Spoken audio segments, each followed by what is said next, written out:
2023 is going to be a bumpy year for middleweight motorcycle fans, especially those looking to get out on the road on the latest generation of middleweight naked machines. The range of bikes on offer really does have a bit of everything, from high-tech, track-ready nakeds, cheap and cheerful day-to-day commuters, and even rough-and-tumble scramblers and retros. In this video, we take a look at the best middleweights from the naked class to help you figure out which could be the best fit for your garage in 2023. While it's true that the Z650 is due for an update in the next year or so, this highly entertaining naked is still well worth a closer look. It may be down on power compared to some of the competition, but what it lacks in grunt it makes up for in rideability and that unmistakable Kawasaki Sugoni styling. Power comes from a 649cc 8-valve engine that produces 67 bhp.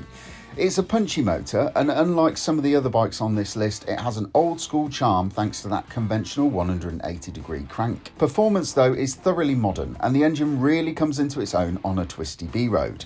It's set up with suspension that might seem budget on the face of it, but it is ideally designed for spirited road riding. Comfort is also excellent, with the contoured seat and sculpted fuel tank seeming to envelop you as you ride it.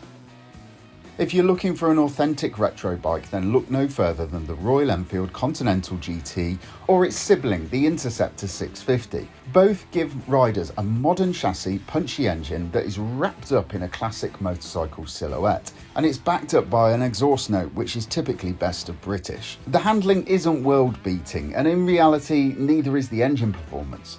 But when you get to your destination, you step back and take a look at the bike, you really aren't going to care all that much. It'll do almost everything you want, has bags of character, and at a snip over £6,000, it's not bad value for money either.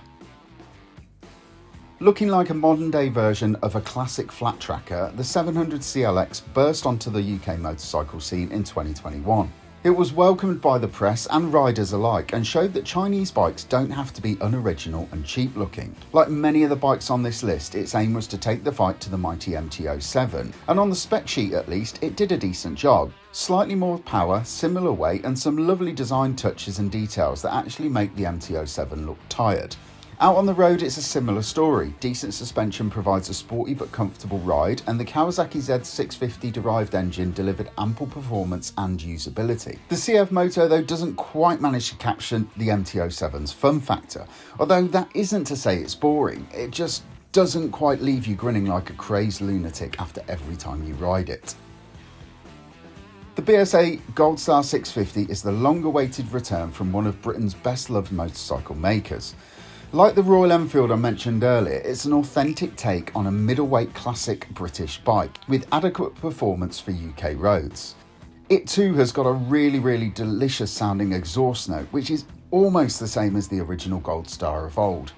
Out on the road, the Goldstar will entertain you without intimidating newer riders, and the bike feels like it's handling on rails compared to the original Goldstar.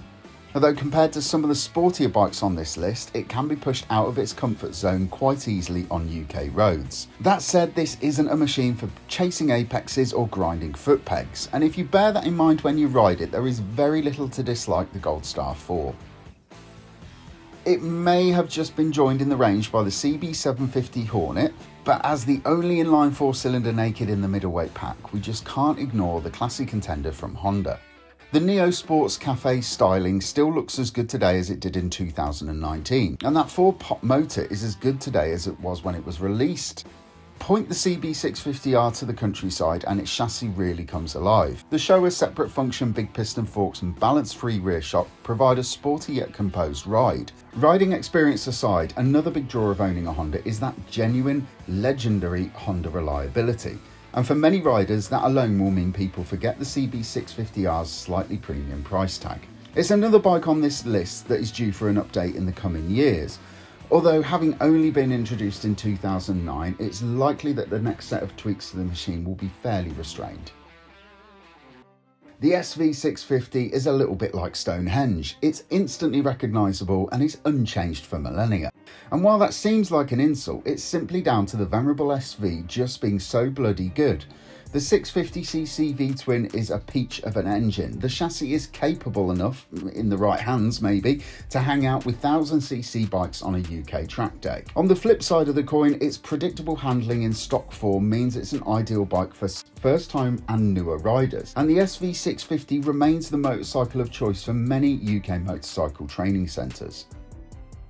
Something a little more premium from the middleweight crop now, in the form of the heavily updated and gorgeous looking Ducati Monster. It might be a stretch for many new riders, and with 111 bhp and 68 pound-foot of torque on offer, it's certainly at the sportier, more aggressive end of the spectrum. That grunty motor is backed up by probably the best chassis on this list, with a frame that owes a lot to the Panigale V4. It's also fitted with high-spec suspension and brakes. But there's another thing too, it also has a level of electronic assistance that very few other middleweight nakeds on this list can match. The Trident 660 was the Hinckley factory's first crack at a true middleweight naked bike for newer riders. It features a reworked 660cc triple lifted from the old Street Triple S that is wrapped up in a modern retro styling package that still looks fresh 2 years on from the bike's launch. The chassis features budget components from Showa and Nissin, although the handling and feel of the bike on the road is anything but cheap.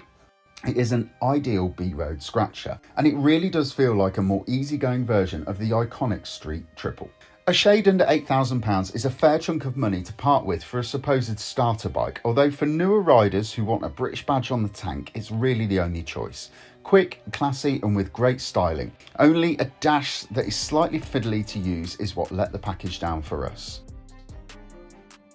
The Honda Hornet burst onto the scene at the recent Intermot show in Germany, reviving a famous name from the Japanese brand. Powered by an all-new engine and featuring a brand new frame, the Hornet promised direct, agile handling and that famous Honda reliability. We got our first taste of the bike at the World Press launch last month, and it didn't disappoint.